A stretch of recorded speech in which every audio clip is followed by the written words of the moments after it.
বিপর্যস্ত উত্তরবঙ্গ আর আগামীকালই উত্তরবঙ্গে যাচ্ছেন মুখ্যমন্ত্রী মমতা বন্দ্যোপাধ্যায়। উত্তরবঙ্গের দুর্যোগ পরিস্থিতিতে উদ্বিগ্ন মুখ্যমন্ত্রী।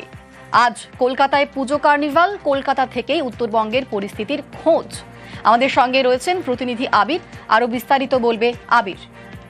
দেখো, সকালবেলা থেকেই মুখ্যমন্ত্রী তিনি মুখ্য সচিব সহ বাকিদের সঙ্গে তিনি আলোচনা করছিলেন এবং ইতিমধ্যেই প্রশাসনিক আধিকারিকদের একটি দল ইতিমধ্যেই উত্তরবঙ্গের উদ্দেশ্যে রওনা হয়ে গিয়েছে।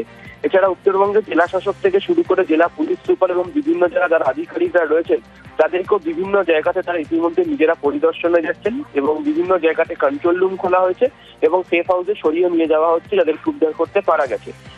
এই পরিস্থিতি সম্পর্কে খোঁজখবর রাখার পাশাপাশি আগামীকাল সকালে উত্তরবঙ্গে রওনা হচ্ছেন মুখ্যমন্ত্রীর সঙ্গে মুখ্য সচিব তিনিও যাবেন এবং শিলিগুড়ি থেকে গোটা পরিস্থিতি সম্পর্কে যেমন তিনি খোঁজখবর রাখবেন, এর পাশাপাশি যে বিভিন্ন যে ক্ষতিগ্রস্ত এলাকাগুলি রয়েছে সেই এলাকাগুলিতেও যাবেন। যেটা জানতে পারা যাচ্ছে যে যারা এই গোটা ঘটনাতে যারা আহত হয়েছেন তাদেরকে উদ্ধার করে দ্রুত হাসপাতালে চিকিৎসার যেমন ব্যবস্থা করা হচ্ছে, তেমনি নিহতদের পরিবারকে সমস্ত ধরনের সাহায্য করা হচ্ছে রাজ্য সরকারের তরফ থেকে। ফলে যাবতীয় ক্ষেত্রে মুখ্যমন্ত্রী তিনি খোঁজখবর রাখছিলেন এবং আগামীকাল সকালবেলা তিনি রওনা হয়ে যাবেন উত্তরবঙ্গের উদ্দেশ্যে। বেশ, ধন্যবাদ আবির।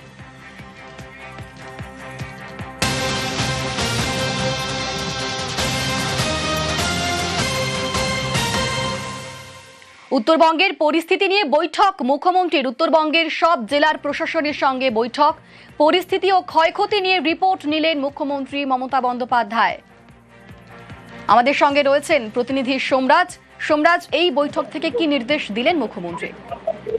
দেখো, মুখ্যমন্ত্রী মমতা বন্দ্যোপাধ্যায় জরুরি বৈঠক করেন মূলত উত্তরবঙ্গের জেলা শাসক, পুলিশ সুপার এবং উত্তরবঙ্গের উচ্চপদস্থ আধিকারিকদের নিয়ে, এবং সেই বৈঠকে মুখ্যমন্ত্রী মমতা বন্দ্যোপাধ্যায় মানুষের পাশে থাকার বার্তা দেন, পাশাপাশি কোন কোন জেলায় কি কি ক্ষয়ক্ষতি হয়েছে তার বিস্তারিত রিপোর্ট নেন, নদীগুলির জলস্তর নিয়েও বিস্তারিত রিপোর্ট নেন।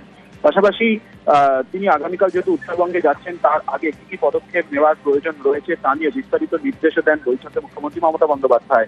দার্জিলিং এর কোন কোন এলাকায় কি কি ক্ষয়ক্ষতি হয়েছে দার্জিলিং জেলায় তা নিয়েও বিস্তারিত রিপোর্ট নেন মুখ্যমন্ত্রী মমতা বন্দ্যোপাধ্যায়। এবং দুটি ব্রিজের ইতিমধ্যেই ক্ষয়ক্ষতি হয়েছে, যারা মারা গেছেন তাদের পরিবারের পাশে থাকার বার্তাও মুখ্যমন্ত্রী মমতা বন্দ্যোপাধ্যায় দিয়েছেন। বিশেষ করে উত্তরবঙ্গের জেলা শাসক এবং পুলিশ সুপারদের তিনি নির্দেশ দিয়েছেন যাতে মানুষের পাশে থাকা হয় এবং প্রয়োজনীয় সব রকমের ব্যবস্থা যাতে নেওয়া হয় সেই নির্দেশ এদিন মুখ্যমন্ত্রী মমতা বন্দ্যোপাধ্যায় দেন। বেশ, ধন্যবাদ সোমরাজ।